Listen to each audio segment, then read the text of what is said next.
En cette journée de 10 juin 2021, des festivités en l'honneur du Portugal ont lieu un petit peu partout au monde. Là où il y a un Portugais, il y a peut-être une manifestation en l'honneur du Portugal.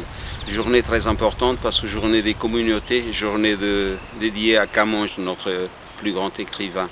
Nous sommes ici aujourd'hui à Arras pour deux cérémonies. L'une au cimetière pour honorer Louis-l'Antoine et après une autre cérémonie qui aura lieu à la mairie également pour honorer Louis-l'Antoine. Louis-l'Antoine qui a été consul à Arras après la Première Guerre mondiale. Il a été consul entre 1922 et 1960.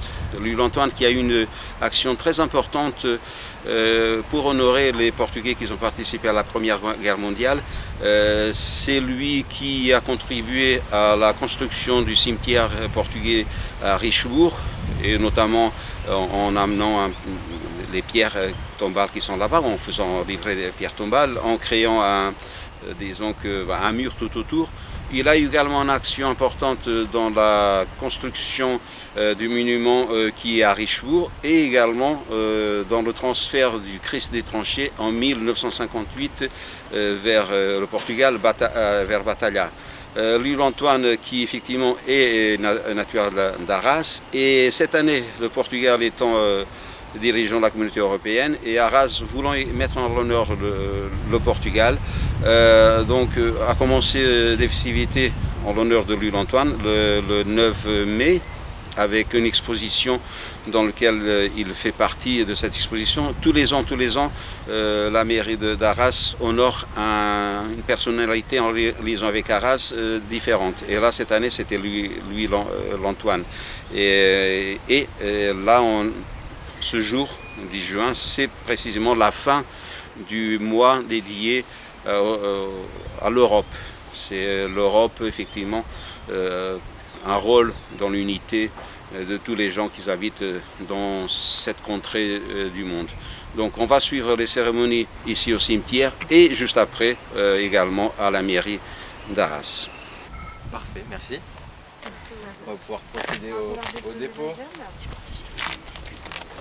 Ouais, allez. Ouais, c'est bon. Côté des jeux. On va poser tous ensemble. Allez.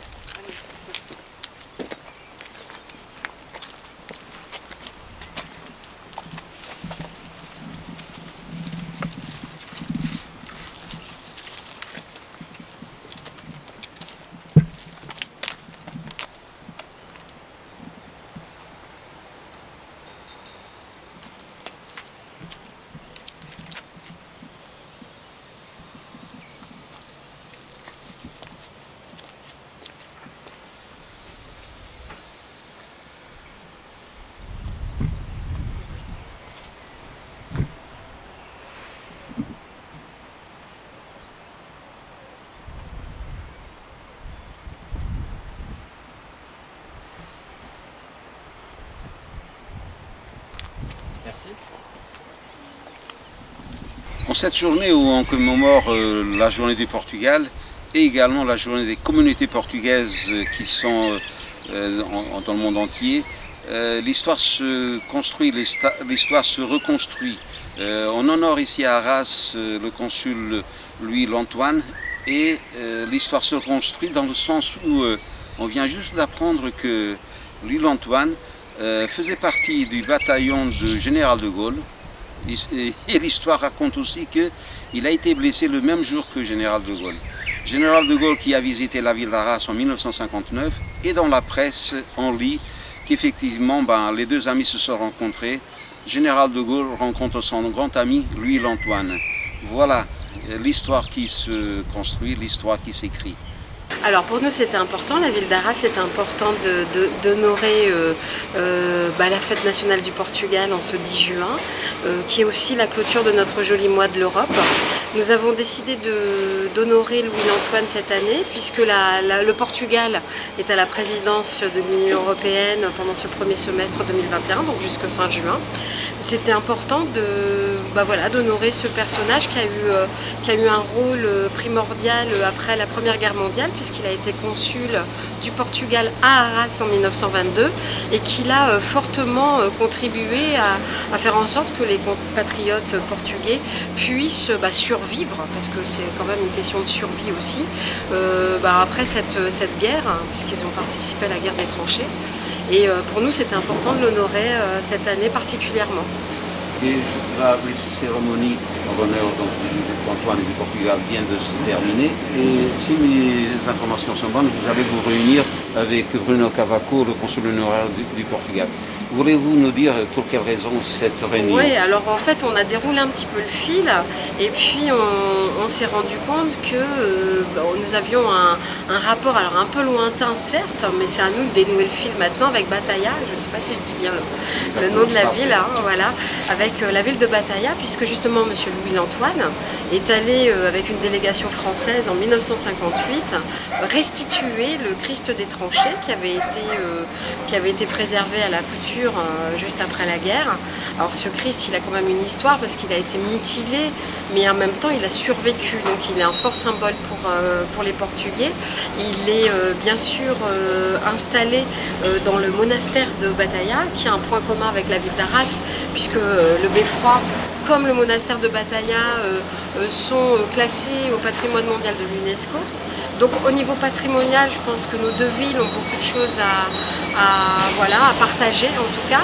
Et au niveau mémoriel, et nous souhaiterions, là c'est un petit scoop que je vous délivre, parce que c'est avant notre conversation avec le consul du Portugal de Lille, ce serait vraiment de travailler autour de la jeunesse, parce que c'est important déjà d'envisager la mobilité et puis de laisser le devoir de mémoire aussi auprès de la jeunesse, de transmettre.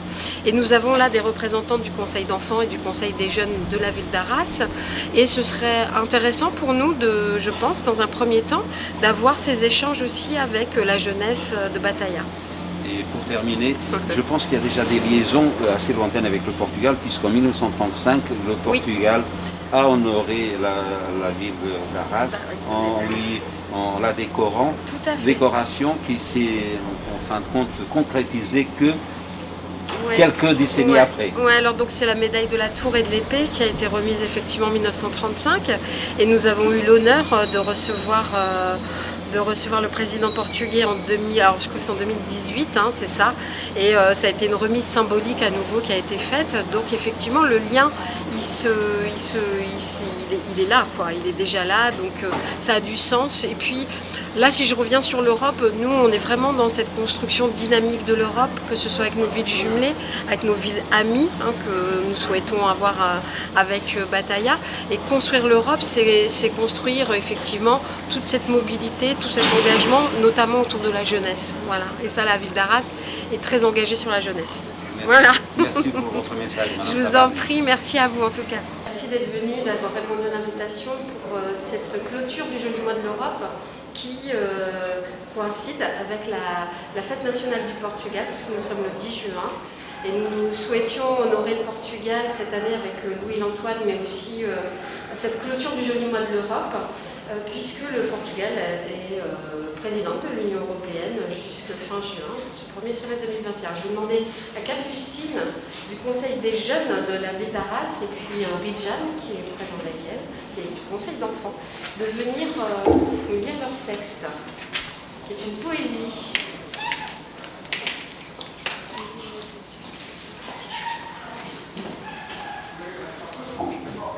Portugal, petit Finistère. Le petit balcon de l'Europe, saluant nostalgiquement l'infini, le regard porté vers la mer qui fut et toute sa vie. Petit pays par la surface, grand par son courage immense, a donné un monde au monde. Par la fierté de sa race, découvrir toujours en partance. Ville aux influences marvesques, monastères de Belém et autres, chefs-d'œuvre de l'art manuel, ces paysages de belles fresques, de superbes plages sans fin. Et son magnifique drapeau qui accueille encore aujourd'hui un globe encerclé d'anneaux représentant notre monde, symbole de toute une vie.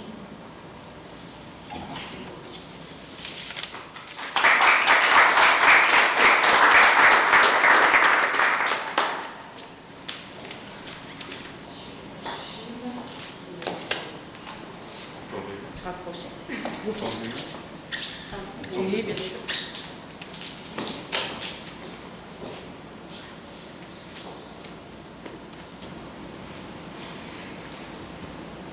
Je monte un petit peu. Je suis obligé d'enlever les lunettes. Le problème, il y a vieillesse et la myopie.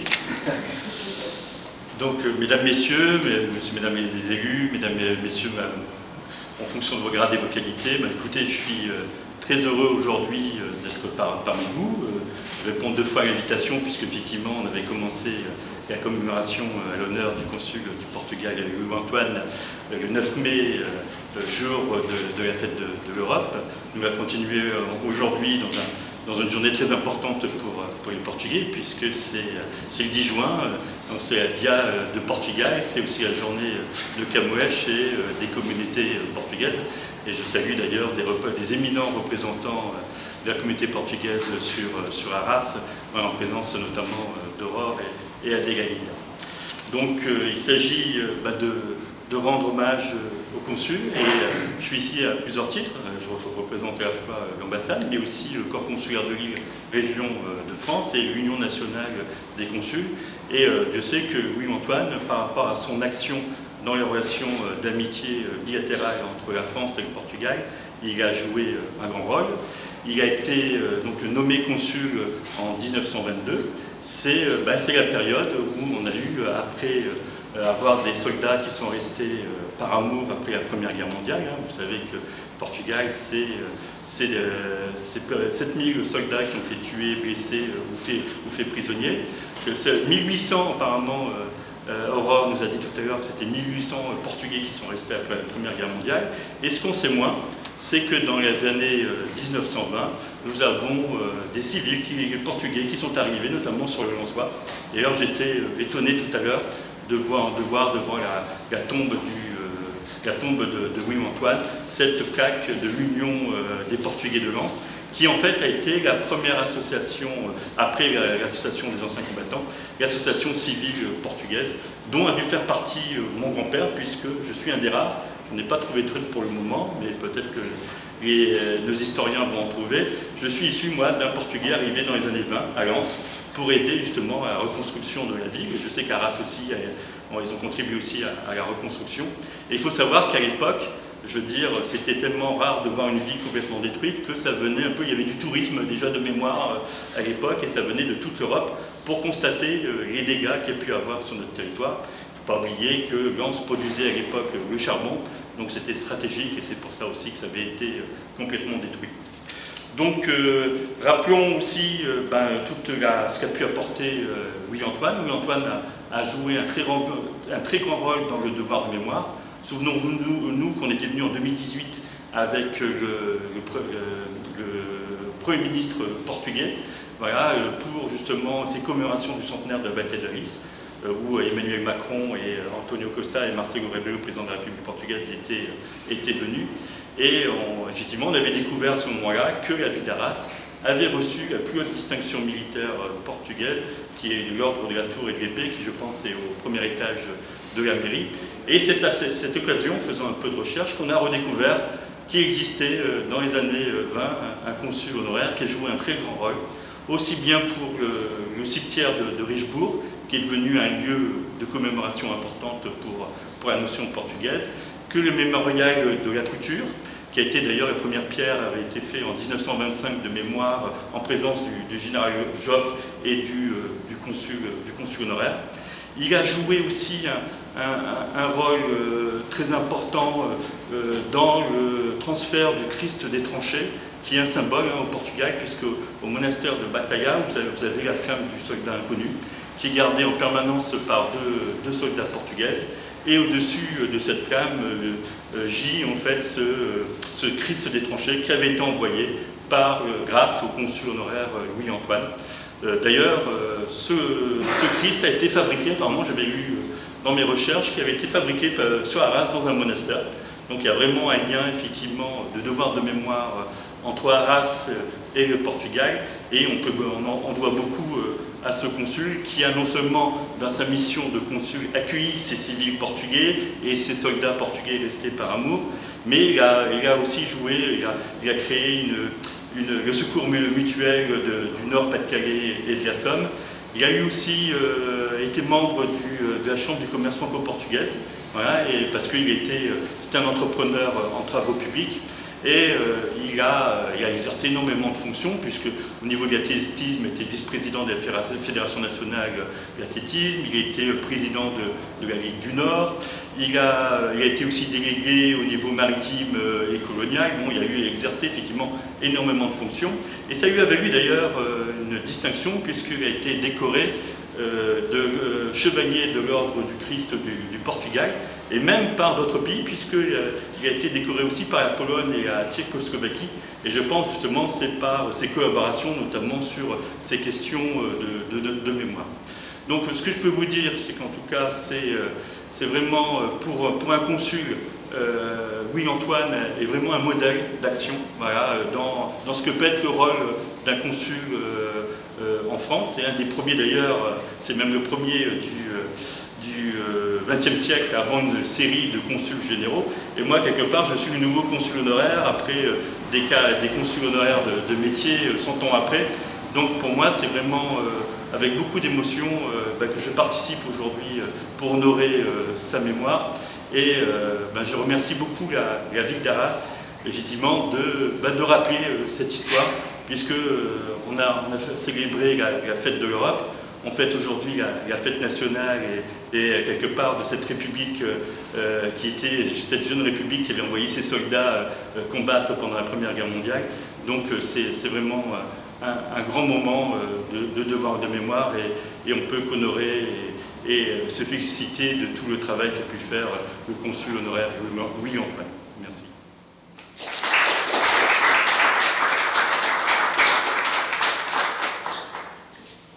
Merci, monsieur le consul. Monsieur Arnaud Michel, s'il vous plaît.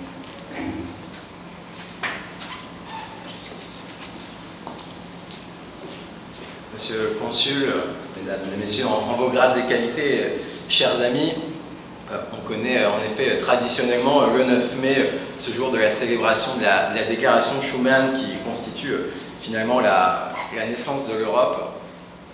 On connaît un petit peu moins l'opération qui s'appelle le Joli Mois de l'Europe, mais la ville d'Arras, forte de ses 20 ans de célébration des fêtes de l'Europe précédentes, voilà, elle ne voulait pas louper une occasion de célébrer à nouveau l'Europe. Et évidemment aux côtés de ses partenaires historiques, et je vois qu'ils sont dans la salle, donc je les remercie à nouveau de leur présence. Seulement, vous le savez, en 2021, le contexte sanitaire nous a un petit peu obligés à nous adapter, et finalement la ville a souhaité s'engager dans un printemps responsable, orienté au maximum vers le numérique, et ça tombe bien parce qu'en plus, vous savez peut-être, mais le mois d'avril est le mois du numérique, donc on a enchaîné pour faire finalement le joli mois de l'Europe en numérique, même si on a quand même eu la chance, ça a été rappelé, d'avoir quelques manifestations tout de même en présentiel. Alors la ville a souhaité inscrire ses propres événements, mais aussi de ceux de ses partenaires, parce que c'est important, c'est un travail qui est évidemment collaboratif, pour faire un temps festif à l'occasion de ce mois de mai. Ça a été évidemment un mois de festivité européenne en mai. Ça a été parfois un label qui a été attribué à un certain nombre de manifestations grand public qui avaient un lien avec l'Europe. Et le Joli Mois de l'Europe, c'est aussi un dispositif qui est coordonné à l'échelle nationale et qui nous a permis d'avoir une certaine visibilité et donner de la visibilité aux actions arageoises à l'échelle nationale. Alors concrètement, ce Joli Mois de l'Europe, quelle forme il a pris sur Arras, ça a été des échanges en numérique certes, mais avec notre ville jumelée d'Erten, sur un sujet qui nous tient à cœur ici, c'est la transition écologique. Ça a été des recettes de cuisine avec les jeunes du Conseil d'enfants, qui sont là aussi aujourd'hui et que je salue.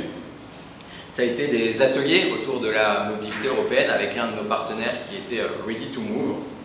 Ça a été encore des balades pédestres sur les financements européens dans la ville, qui a été organisé par le mouvement européen du Pas-de-Calais. J'ai eu son président. Ils ont également organisé différentes conférences. Et puis avec les jeunes européens d'Arras, ils nous ont aidé un petit peu à décrypter aussi le lancement de la conférence sur l'avenir de l'Europe.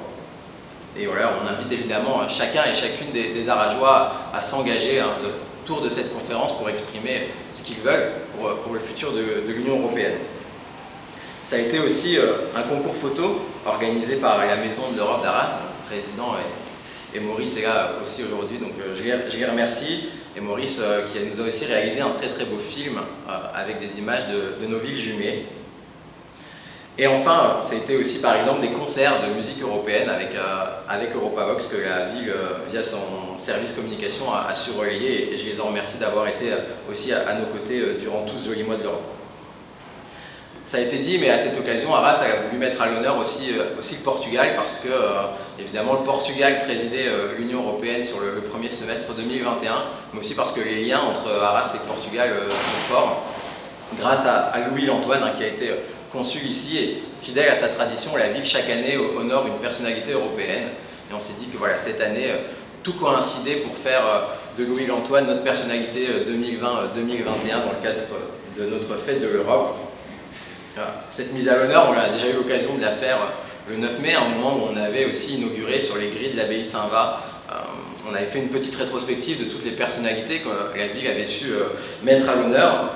On l'a fait à nouveau ce matin au cimetière d'Arras par un dépôt de gerbes, parce que Louis Antoine est enterré à Arras. Et on l'a fait, pourquoi le 10 juin, ça a été dit, c'est simplement la fête nationale du Portugal. Et j'en profite pour souhaiter à tous les franco-portugais dans l'assistance aujourd'hui, et à tous ceux qui nous regardent et qui nous écoutent une excellente fête nationale.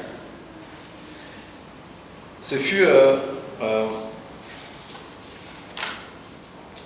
comment dire, il était important de rendre hommage aussi aux consuls honoraires, tout simplement pour ne pas laisser dans l'oubli les soldats portugais qui sont venus se battre dans les Hauts-de-France lors de la Grande Guerre, parce qu'à la ville d'Arras, on est aussi attaché au devoir de mémoire. On y travaille beaucoup avec Laurent notamment. Donc voilà, on va essayer de continuer à faire ce travail. J'ai pu comprendre qu'on était nombreux à être intéressés par ces sujets, et je suis certain qu'on pourra faire de belles choses ensemble.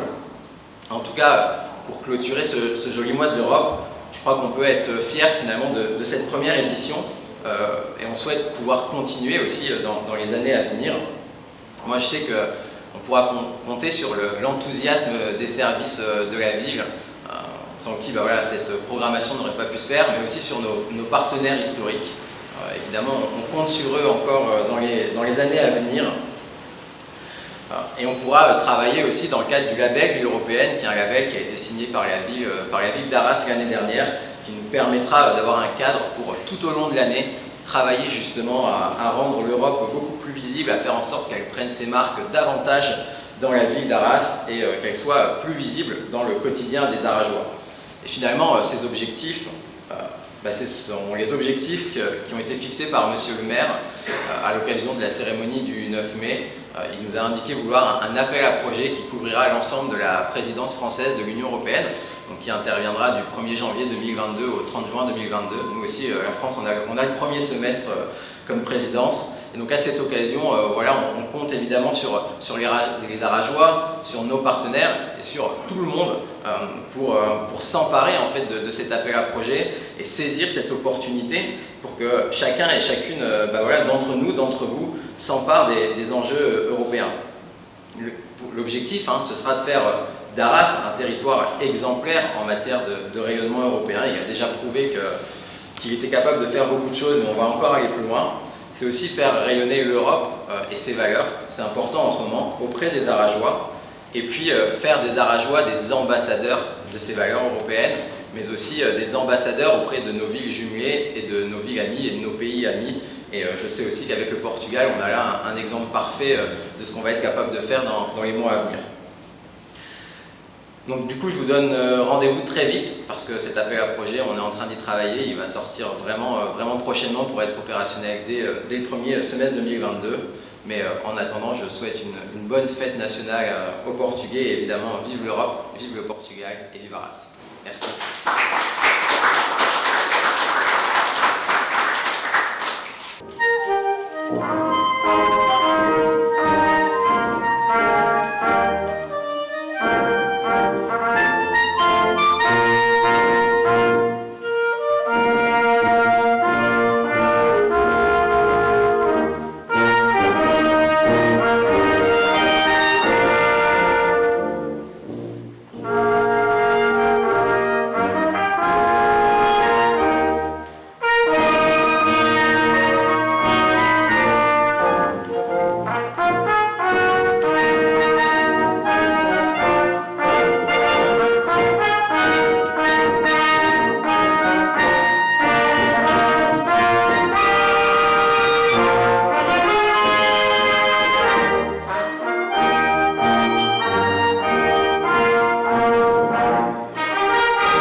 créer le secours mutuel, c'était bien à destination de ces civils qui étaient venus travailler pour aider à la reconstruction. Et pour aller dans le sens donc, de cette idée de jumelage, dans les personnes que j'ai rencontrées donc, pour ma mission 2018, j'ai rencontré la fille du soldat qui est à l'origine du rapatriement du Christ des tranchées à Batalia. Alors je ne sais pas si cette dame aujourd'hui, enfin je n'ai pas une nouvelle, mais c'est une dame qui souffre de la maladie d'Alzheimer. Donc, mais par contre j'ai une interview enregistrée et j'ai un témoignage retranscrit. Je savais pas.